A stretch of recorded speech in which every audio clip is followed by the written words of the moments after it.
డెఫినెట్గా మంచి స్టోరీ అవుతుంది.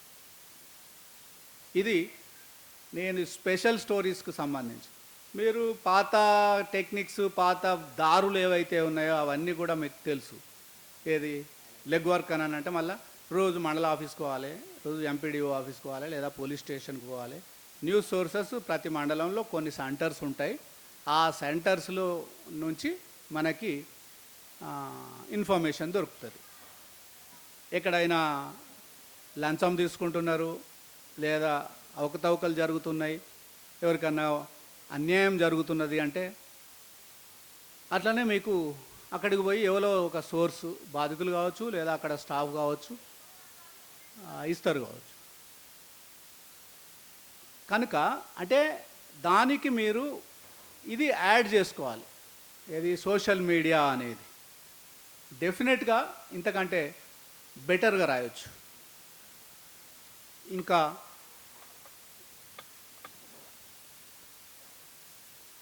నేను నెక్స్ట్ సబ్జెక్ట్ అంటే పోయే ముందు ఈ డౌట్స్ ఏమైనా అడుగుతారా? 440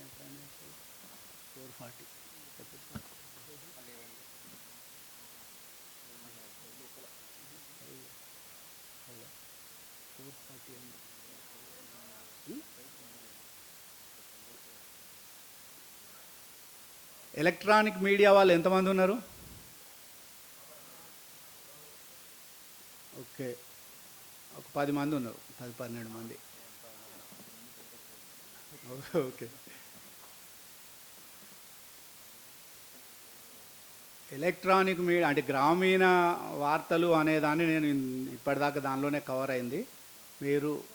నేను మైక్ పంపిస్తా, డౌట్స్ అడగండి. ఎలక్ట్రానిక్ మీడియాకు సంబంధించి యాక్చువల్గా ఇది పాత అంటే ప్రింట్ మీడియా అండ్ ఇప్పుడు వెబ్ మీడియా మధ్యలో ఉంది. అది అందులో ఎంత ఫాస్ట్గా ఉండడం, ఎంత యాక్టివ్గా ఉండడం అనేది అవసరం. ఇప్పటికి కూడా ఇప్పుడు వెబ్ మీడియా లేదా సోషల్ మీడియాలో ఎంతో కొంత యాక్టివ్గా ఉన్న జర్నలిస్టులు అంటే ఎలక్ట్రానిక్ మీడియా జర్నలిస్టులే ఎంతో కొంత బెటర్గా ఉన్నారు. ఎందుకంటే వాళ్ళు ఎప్పటికప్పుడు పంపకపోతే వాళ్ళ పైనుండి డెఫినెట్గా ఖచ్చితంగా వస్తుంది. కాకపోతే స్పెషల్ స్టోరీస్ ఇవన్నీ చేసేటప్పుడు మెయిన్గా వాళ్ళు ఎదుర్కొంటున్నది ఆ ఛానల్ పాలసీలు, తర్వాత ఛానళ్ళకు సంబంధించిన కొన్ని పెట్టడం, కొన్ని పెట్టకపోవడం, ఇట్లాంటి ప్రాబ్లమ్స్ ఎక్కువ ఉంటాయి.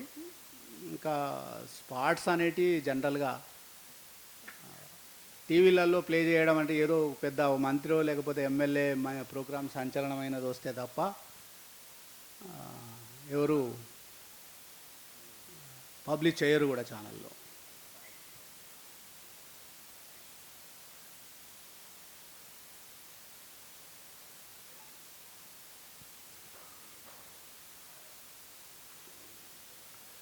ట్వంటీ మినిట్స్ ఉంది. ఇంకా మీరు ఏమైనా ఇప్పటిదాకా నేను చెప్పిన దానిలో కానీ లేదా నేను కవర్ చేయని వాటిల్లో మీరు ఏమైనా అడిగితే నేను డెఫినెట్గా ట్రై చేస్తా వివరించడానికి.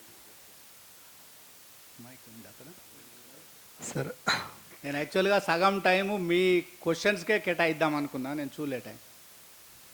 సార్, మీరు ఇంతకుముందు ముచ్చట.com కానీ మంచాల సీనే కానీ మీరు సోర్స్గా తీసుకుంటా అన్న స్క్రైబే కానీ one of the member of scribe. Okay. రెండోది వచ్చేసి మెయిన్ స్ట్రీమ్ మీడియాని ఈ రెండు డామినేట్ చేస్తున్నాయి. ఎంత డామినేట్ చేస్తున్నాయంటే, sorry to say sir, last 1 ఇయర్లో ఈ 1 మంత్ వదిలేస్తే నేను రెగ్యులర్గా మార్నింగ్ చేసే ప్రోగ్రామ్కి మెయిన్ స్ట్రీమ్ మీడియా పోటీ ఇవ్వలే. Every live 2 lakhs to 4 lakhs, 2 lakhs to 4 lakhs. నేను ఏ రోజు పెన్ పట్టుకోలే, ఏ రోజు రాసింది లేదు, కామన్ పీపుల్ వాయిసే ఇస్తున్నా. ఇది నేను నా ఓన్ వర్షన్గా ఇస్తున్న. పల్లెటూర్లలో సిద్దిపేటకు సంబంధించిన ఇష్యూ ఇస్తే ఆ సిద్దిపేట ఇష్యూ అందరు చూస్తారు. దీన్ని సిద్దిపేట జిల్లాగా ఒక ఛానల్ లాంటివి పెట్టి ఉండి మెయిన్ స్ట్రీమ్ రన్ చేయిస్తే వీళ్ళు చాలా కష్టపడి నా మిత్రులు అందరూ కలిసి ఓ వీడియో తీసుకొస్తారు. ఇది హైదరాబాద్ పంపిస్తే వాళ్ళకి అది ఇంపార్టెంట్ కాదు. సిద్దిపేట మా ఇంద్రన్ననో లేకపోతే మా నరేషో కష్టపడి వచ్చి వీడియో తీసినాక వీళ్ళు వస్తుందని వీళ్ళు ఆశపడతారు, కానీ వాళ్ళది రాదు. బ్యాడ్లీ ఏంటంటే వచ్చేస్తుంది. నా చూస్తున్నారు. ఎందుకు మెయిన్ స్ట్రీమ్ మీడియా లోకల్లకి విలేజెస్ వరకు కనీసం డిస్ట్రిక్ట్స్ వరకు కూడా రావడంలో ఎందుకు ఫెయిల్ అవుతుంది? ఇది డెఫినెట్గా ఆర్థికపరమైన అంశము. అంటే యూట్యూబ్కి ఆర్థికం ఏం ఇది సంబంధం ఈ సార్? మీడియాకు సంబంధించిన ప్రధానమైన బలహీనత ఏంటి అంటే, మనము ఏవైతే వార్తలు ప్రజలకు పాఠకులకు ఇస్తామో, అంటే మన సరుకు వార్త కదా, మన సరుకు ఒక కథనం, ఒక స్టోరీ, ఒక న్యూస్. ఈ ప్రజలు డబ్బులు పే చేయరు. ఈ కొత్త మీడియాలో అసలే పే చేయరు. పాత రోజుల్లో కనీసం పేపర్లు కొని చదివేవాళ్ళు, అది సరిపోయేది కాదు. ఇప్పటిదాకా కూడా ఈ పేపర్లు కలర్ ట్యాబ్లాయిడ్లు పేజీల పెంపకం జరిగిన తర్వాత ₹2 పాఠకుడి నుండి వస్తే ₹20 ఖర్చు అవుతుంది ప్రతి పేపర్కి. కాబట్టి ఈ ₹18 కోసం మేనేజ్మెంట్లు నానా తంటాలు పడి చివరకు పార్టీలు ఎంబడి ప్రభుత్వాలు ఎంబడి పడి వాళ్ళకు చెంచాగిరి చేసే పరిస్థితి నెట్టబడ్డది. కేవలం రెవెన్యూ అనేది లేదు, ఆ పార్టీలకు సంబంధించిన పేపర్లకు అది సమస్య కాదు. కానీ మామూలుగా జనరల్గా ఏంటి అంటే, ప్రజలు వార్తలకు డబ్బులు పే చేయరు కనుక డబ్బులు ఎట్లా రావాలి? ఇప్పుడు మీకు యాక్చువల్గా ఫ్యూచర్లో ప్రతి మండలంకి ఒక వెబ్సైట్ తేవచ్చు, ప్రతి మండలంకి ఒక వెబ్ పేపర్ తేవచ్చు. మేము ఇప్పుడు దిశ డే టైంలో 5-6 సార్ల 2 గంటలకు ఒకసారి ఇస్తుంది. కానీ అది ఇవ్వడం ద్వారా మాకు ఆదాయం ఏం రాదు. ఎవరు ఇవ్వాలి ఆదాయం? ఈ ఆదాయం లేకుండా ఏ వ్యవస్థ కూడా పనిచేయదు. సార్ ఒక్క నిమిషం సార్. ఈనాడు అంజన్న అని ఆయన పేరే ఈనాడు పెట్టుకున్నాడు సార్ పేపర్లో. మీ పక్కనే ఉన్న రంగాచరణ టీ న్యూస్ అంటారు. వీళ్ళు వాళ్ళ పేర్ల ముందే ఛానళ్ళ పేర్లు వచ్చేసినాయి. వీళ్ళ కోసం కనీసం జిల్లాలో ఒక యూట్యూబ్ ఛానల్ రన్ చేయించి వాళ్ళ కష్టాన్ని, వాళ్ళ క్రియేటివిటీని, వాళ్ళ సొంతంగా వాళ్ళు నిలబెట్టగలిగే పరిస్థితి లేదంటారా ఈ ఛానళ్ళకి? అంటే నిజానికి ఇప్పుడు సెంట్రలైజ్డ్గా ఎప్పుడైతే స్టేట్ హెడ్ క్వార్టర్లో పేపర్లు కానీ ఛానళ్ళు కానీ అన్నిటి ఆఫీసులు అక్కడ ఉన్నాయి. అంటే ఇప్పుడు ఫెడరల్ అనేది ఒకటి వచ్చింది చూడండి. ఫెడరల్ అనేది national organisation media website. Federal Telangana, Federal AP, Federal Karnataka, ఏ స్టేట్ కా స్టేట్ డాట్ వస్తుంది. అట్లనే ఫ్యూచర్లో అంటే ఆ టైము వచ్చింది. కానీ ఇంకా నేను ముందే చెప్పిన అంటే నిర్మాణానికి సంబంధించి ఆయా మేనేజ్మెంట్లు కానీ ప్రభుత్వ సంస్థలు అట్లా ఆలోచించట్లేదు ఇంకొక దానికి మారడానికి. మీరు చెప్పిన ఏదైతే రెవల్యూషనరీ చేంజ్ అది అంటే ఏ రోజుది ఆ రోజు ఇవ్వాలి. ఇప్పుడు మేము ఒకటి ప్రయోగం చేసినాం. మా డక్కామొక్కీలు మా కష్టాలు ఎవరికి తెలియదు. అంటే మాకు అడ్వర్టైజ్మెంట్ ఇవ్వాలంటే మళ్ళీ మార్నింగ్ ఇస్తేనే అడ్వర్టైజ్మెంట్ వస్తుంది. దిశ అనేది కూడా అడ్వర్టైజ్మెంట్ మేము డే టైంలో ఎంత ఖర్చు పెట్టినా దీనికి ₹1 రాదు. చదివిన దానికి ఆన్లైన్లో రీడర్షిప్లో గూగుల్ ఇస్తే వాడు రోజుకు తగ్గిస్తున్నాడు. యూట్యూబ్లో ఎట్లయితే మొత్తం తగ్గించిండో గూగుల్ రెవెన్యూ కూడా మొత్తం తగ్గించిండు. మాకు ముందు 20 లక్షలు వచ్చేది, ఇప్పుడు 4-5 లక్షలు కూడా వస్తలేదు. ఇది గూగుల్ వెబ్సైట్ అండ్ ఈ పేపర్ ఆదాయం యాడ్సెన్స్. కనుక ఎట్లా బతకాలి? ఏదైనా చేయొచ్చు. కనుక మీరు అన్నట్టు పెద్ద మీడియా సంస్థలు ధైర్యం చేయాలి. ఎప్పుడు మీడియా సంస్థలు బతికైనా సార్ జర్నలిస్టుల పరిస్థితి ఆలోచించరా?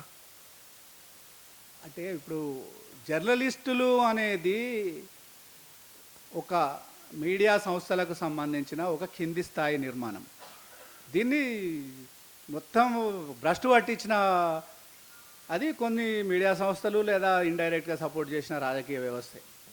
ఎందుకు అనంటే ముందు టాబ్లాయిడ్లు తెచ్చుకొచ్చారు, తర్వాత ఏందది జోన్ పేజీలు తెచ్చారు.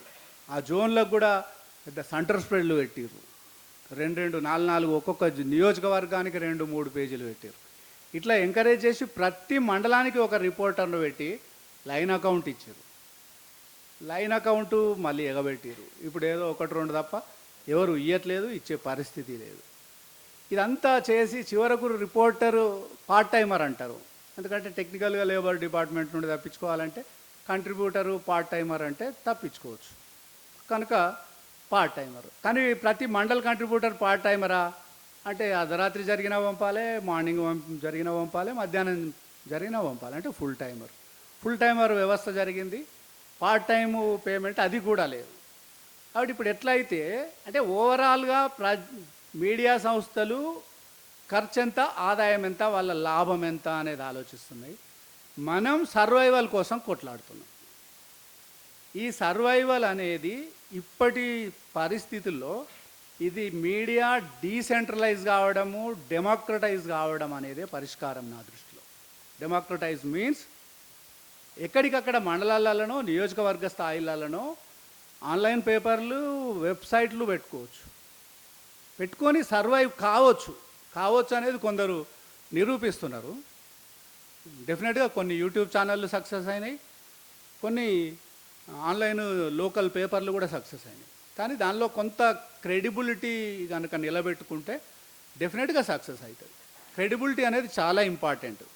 అంటే మన వెనకాల ఎవరు ఉన్నారు అనేది తెలిసేది దాంతో. ఆ ఎవరు ఉన్నారు అని అర్థమైన తర్వాత క్రెడిబిలిటీ పోతుంది. మేజర్ సార్ యూట్యూబ్ని మర్చిపోయినట్టు సార్. యూట్యూబే 50 సంవత్సరాల నుంచి 70 సంవత్సరాల వరకు రెగ్యులర్గా చదువుకున్న వాళ్ళు కూడా చూస్తున్నారు. దాని మీద కాన్సన్ట్రేషన్ తగ్గిందేమో. డెఫినెట్గా యాక్చువల్గా అంటే ప్రింట్ మీడియా, ఈ ఆడియో మీడియా అనేది లేదా విజువల్ మీడియా అనేది చదవడం వినడం అని కాకుండా చూడడం అనేదే ఫ్యూచర్ మీడియా యాక్చువల్గా. టీవీ ఛానళ్ళు, కానీ టీవీలో చూడాలి అని అంటే టీవీ ముందు కూర్చోవాలి. మొబైల్లో చూడాలి అంటే అది యూట్యూబే. కనుక యూట్యూబ్ అనేది best way to reach people, అంటే పాపులర్ మీడియా. అయితే ఆ యూట్యూబ్కి సంబంధించింది పరిమితి ఏంటంటే అది యూట్యూబే.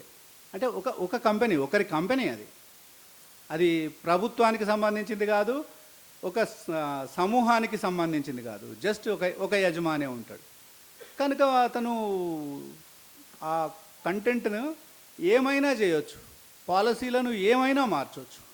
ఇప్పటి మేరకు వాడు డెమోక్రటిక్గా ఉంటున్నాడు. అంటే కానీ మీరు చూడండి ఎంతమంది చూస్తున్నారు, ఎంత ఆదాయం వస్తున్నది అనే దానిలో ఈ 10 ఏళ్లలో ఎన్ని తేడాలు వచ్చినాయి చూడండి. ఈవెన్ ఒక అమెరికన్ రీడర్ ఒక 5 నిమిషాలు చూస్తే ఎంత పే చేస్తాడు, ఒక తెలంగాణ వాడు చూస్తే 5 నిమిషాలు చూస్తే ఎంత వస్తుందో మీరు తేడాలు చూడండి. గూగుల్లో, యూట్యూబ్లో తేడాలు వచ్చినాయి. కాబట్టి అది ఎప్పటికైనా ఒక ఫేస్బుక్, ఒక యూట్యూబ్, కొన్ని ఎంఎన్సీల అంటే కొందరు వ్యక్తుల గుత్త సొత్తు కదా, అది దాన్ని మనము అది చేయలేదు. హలో సార్, ఒకటే సబ్జెక్ట్ ఎక్కువ అవుతున్నాయి. Hello sir, good evening. This is Sajith, పుత్రా జిల్లా స్టాఫర్ సార్. నేను ఒక చిన్న క్వశ్చన్ సార్. యాక్చువల్గా పెట్టుబడిదారు వ్యవస్థ plus journalism, it's both are different ways. But ప్రస్తుత సమాజంలో ఈ రెండు కూడా మిళితమై ఒక దగ్గర చేరుకున్నాయి. అంటే దీంట్లో ప్రింట్ మీడియా అనేది సర్వైవల్ అవ్వగలుగుతుందా లేదా? అంటే as per your opinion, as per your version, as per your experience. నేను నా ఒపీనియనే చెప్తా. యాక్చువల్గా అంటే పెట్టుబడి అనేది మీడియాను శాసించిన పరిస్థితి వచ్చినప్పటి నుండి ఇది మొదలైంది. అంతకుముందు కొంతమంది వ్యక్తులు లేదా సంస్థలు ఒక సేవాభావంతో లేదా ప్రజలకు సర్వీస్ చేయాలనే ఒక దాంతో పేపర్లు స్టార్ట్ చేశారు. కానీ ఎప్పుడైతే ప్రజల నుండి వచ్చే ఆదాయం కంటే కొంతమంది వ్యక్తులు, వర్గాలు లేదా పార్టీల నుండి వచ్చే ఆదాయం ఎక్కువ, దాన్ని ఒక వ్యాపార సాధనంగా, పెట్టుబడి సాధనంగా భావించడం మొదలైందో మీడియాలోకి కూడా పెట్టుబడిదారులు లేదా మీరు అన్నట్టు క్యాపిటలిజం వచ్చేసింది. ఇప్పుడు మొత్తం వ్యవస్థే పెట్టుబడిదారీ విధానంలో మునిగిపోతున్నప్పుడు జర్నలిజం సర్వైవల్ అనేది డెమోక్రటైజ్ అవుతుంది. అంటే పెట్టుబడిదారీ విధానంలో డెఫినెట్గా వికేంద్రీకరణ అనేది సాధ్యం. కానీ అదే సందర్భంలో కేంద్రీకరణ అనేది ఏ రూపంలో ఉంటుంది అని అంటే గుత్త సంస్థల రూపంలో ఉంటుంది. మీరు రిలయన్స్ లేదా కొన్ని మీడియా సంస్థలు, పెద్ద సంస్థలు ఉన్నాయి కదా, నేషనల్, ఇంటర్నేషనల్, అట్లనే స్టేట్కి సంబంధించినవి కూడా కొన్ని రావచ్చు. కానీ కొత్త అవకాశాలను కనుక మన జాతీయ, ప్రాంతీయ పెట్టుబడిదారులు కనుక అందిపుచ్చుకొని ఇక్కడ ప్రజలకు సంబంధించి ఏంటి అవసరాలు, సమస్యలు, వీటిని కొంత వాళ్ళకు పెట్టుబడిదారుడు అంటేనే లాభం అనేది లక్ష్యం ఉంటుంది కనుక దాన్ని ఎవరు కాదనలేరు, దాన్ని చేయలేరు. కనీసం ఏదో ఎక్కడ ఏదో వర్గానికి సర్వ్ చేయడం కాకుండా ఈ స్టేట్ మందమన్న సర్వ్ చేసే సంస్థలు పెరగాలి. ఈ కొత్త వాతావరణంలో సోషల్ మీడియా వచ్చిన తర్వాత డెఫినెట్గా అట్లాంటి సంస్థలు పెరుగుతాయని అనుకుంటున్నాను. జర్నలిజం అనేది పాత జర్నలిజం, నేను ఇప్పటిదాకా చెప్పిన మీ మీ జర్నలిజం అనేది లేదా ట్రెడిషనల్ జర్నలిజం అనేది కొంత రూపు మార్చుకోవాలి. మీరు మారాలి. ఎందుకు మారాలి అని అంటే సోషల్ మీడియాను తొక్కేసి మనం డామినేట్ చేయాలంటే మారాలి. ఈరోజు వార్తలు ఈరోజు ఇవ్వడానికి ప్లాట్ఫామ్స్ తెచ్చేలాగా ఫైట్ చేయాలి. వాళ్ళు లేకపోతే మన లోపల కొంతమంది తెచ్చుకోవడం ద్వారా వాళ్ళు కూడా ఈ దారికి వస్తారు. యాక్చువల్గా నేను దిశ గురించి మాట్లాడొద్దు అనే దాన్ని పెట్టుకొని వచ్చిన కనుక నేను మాట్లాడట్లే. దిశ వచ్చిన తర్వాత అన్ని ప్రధానమైన మీడియా సంస్థలలో దిశ గురించిన చర్చ ఉంది. అరే మనకు పెద్ద థ్రెట్ అయిపోయింది కదా అని. యాక్చువల్గా మేము ఎదుర్కొంటున్న ఫస్ట్ ప్రాబ్లం అదే. అంటే పోటీ మీన్స్ మమ్మల్ని తొక్కడానికి ప్రయత్నం చేయడం అనేదే ఎక్కువ చూస్తున్నాం. ఎందుకు అని అంటే వాళ్ళు ఇవ్వనిది మేము ఇవ్వడము అనేది ఎన్ని రోజులు చేస్తాం? మాకు సపోర్ట్ కావాలి కదా. మాకు సపోర్ట్ లేకపోతే డెఫినెట్గా మేము ఓడిపోతాం. ఇలా లేకపోతే రేపు ఓడిపోతే వాళ్ళదే డామినెన్స్ ఉంటుంది కదా. వాళ్ళు ప్రయోగాలు చేయాలి. ప్రయోగాలు చేయడం కంటే ఇప్పుడున్న వ్యవస్థ మీడియా సంస్థలకి ఉన్న వ్యవస్థను కాపాడుకోవడం అనేదే ఇంపార్టెంట్. అది నేను అనుకుంటున్నది. ఎందుకంటే ఉన్న వ్యవస్థ అంటే ఒక ప్రభుత్వ ప్రకటనలు అనేవి ఏ మీడియాకైనా ఒక 60-70% ఆదాయం తెస్తాయి. అది కాకుండా ఎంఎన్సీలు, కార్పొరేట్ యాడ్స్. ఈ కార్పొరేట్ యాడ్స్ గవర్నమెంట్ యాడ్స్ను గ్రిప్లో పెట్టుకుంటే ఇంకా ఏ మీడియా రాదు. మనం అంటున్నాం, మీరు అంటున్న ఈ లోకలైజ్ ఏమైతే వస్తాయో ఇప్పుడు జిల్లాలల్లో పేపర్లు పెట్టుకుంటారు, కానీ కొద్ది రోజులే సర్వైవ్ అవుతాయి. ఎందుకు అనంటే దీనికి కొనుక్కునే వాళ్ళు ఉండరు కదా, దీనికి అడ్వర్టైజ్మెంట్ ఇచ్చే వాళ్ళు ఉండరు కదా. ఇది ప్రాబ్లం. ఇప్పుడు ప్రస్తుతం అయితే సోషల్ మీడియా డామినేషన్ ఉందని చెప్పి మీరు చెప్పారు కదా. ఇప్పుడు ఆల్మోస్ట్ అప్కమింగ్ డేస్లో కూడా సోషల్ మీడియా డామినేషన్ అవుతుంది. అంటే ఇప్పుడు ప్రింట్ మీడియా అనేది మళ్ళీ సోషల్ మీడియాకి కన్వర్ట్ అవుతుందా, లేక అది ప్రింట్ అయ్యే ఛాన్సెస్ ఉన్నాయా? అది సర్వైవల్ కాగలదా? డెఫినెట్గా ప్రింట్ అనేది తగ్గుతుంది. ప్రింట్ ఫామ్ అనేది తగ్గుతుంది. ప్రింట్ అంటే ఇది ముద్రించడం లేదా ప్రింట్ చేయడం అనేది తగ్గొచ్చు, కానీ ఈ పేపర్ అనే పేజ్ ఫామ్లో ఇప్పటికీ ఆదరణ ఉంది. అందుకే ఏం చేయాలి మీడియా సంస్థలు అని అంటే వాళ్ళకున్న విశాల వనరులతోటి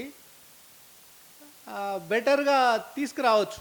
కొద్ది రోజులు ఈవినింగ్ పేపర్లు వచ్చినాయి జిల్లాలలో, హైదరాబాద్లో కూడా ఈవినింగ్ ప్రింట్ ఎడిషన్లు వచ్చినాయి, కానీ అవేవి సక్సెస్ కాలే. ఎందుకు అని అంటే ఈవినింగ్ పేపర్లకి రెవెన్యూ అడ్వర్టైజ్మెంట్స్ అనేవి రాలేదు, అందుకే అవి సర్వైవ్ కాలే. ఈ డే టైములో ఇంకా తీసుకురావాలి అని అంటే అది ప్రధాన ఈనాడు, ఆంధ్రజ్యోతి, సాక్షి లాంటివి తేవాలి అంటే డెఫినెట్గా ఒక 3-4 ఏళ్ళు లేదా మ్యాక్సిమం 5 ఏళ్లలో వాళ్ళు తేకపోతే వాళ్ళకి ఏది ఆదరణ ఉండదు. టోటల్ అందరూ సోషల్ మీడియాకి వెళ్ళిపోతారు. లీడర్లు, ప్రభుత్వాలు, మంత్రులు అందరూ కూడా సోషల్ మీడియాలోనే వాళ్ళ అన్ని పెట్టుకున్న తర్వాత పేపర్లకు అడ్వర్టైజ్మెంట్లు తగ్గిపోతాయి. పేపర్ రీడర్స్ తగ్గిపోయిన తర్వాత ఎందుకు ఉంచుకుంటారు? అప్పుడు అనివార్యంగా మనం అనుకునే ఫామ్లోకి రావాల్సిందే. వస్తుందనే నేను నమ్ముతున్నా. మేము ముందు నమ్మినాం కాబట్టి మేము దిశను తెచ్చినాము. 2020 నమ్మినాము, అంటే టూ ఎర్లీ అయినప్పటికీ డక్కా మొక్కిలు తినుకుంటే ఏదో చేస్తున్నాం. మా దగ్గర చాలా తప్పులు కూడా ఉండవచ్చు, ప్రయత్నం అయితే చేస్తున్నాం ఒక ఇండిపెండెంట్ మీడియా నిలబడడం కోసం. ఇది ఆఫ్ ది రికార్డే. జస్ట్ మేము కూడా చాలా కష్టాలు ఎదుర్కొంటున్నాం. ఎందుకనంటే మా రిపోర్టర్లు కూడా సగటున మన వాళ్ళే. ఇంకా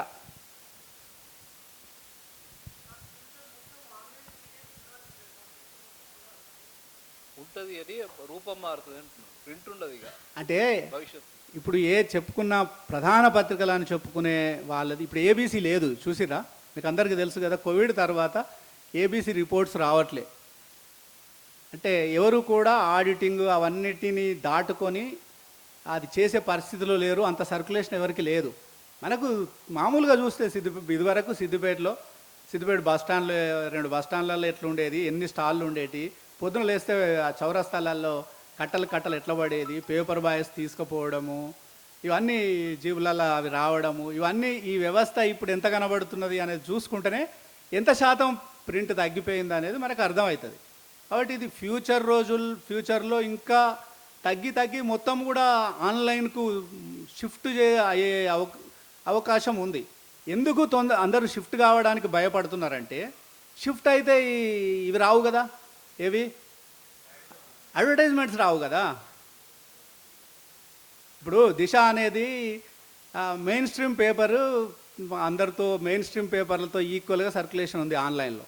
మేము కూడా ప్రింట్ లేకుండా మాకు ఎంపానల్మెంట్లో బిగ్ డైలీ రాలే. బిగ్ డైలీ మాది, కానీ వచ్చింది మళ్ళీ ప్రింట్ స్టార్ట్ చేసిన తర్వాతనే. అది వరకు కూడా ప్రింట్ చేసేది జస్ట్ ఆఫీస్ కాపీలు 100 ప్రింట్ చేసేది. ఇప్పుడు పెద్ద ఎత్తున చేస్తున్నాం. అది మాకు బరువే, కానీ పద్ధతి పాటించాలిగా. అందరి పద్ధతే మేము పాటిస్తున్నాం. Thank you sir.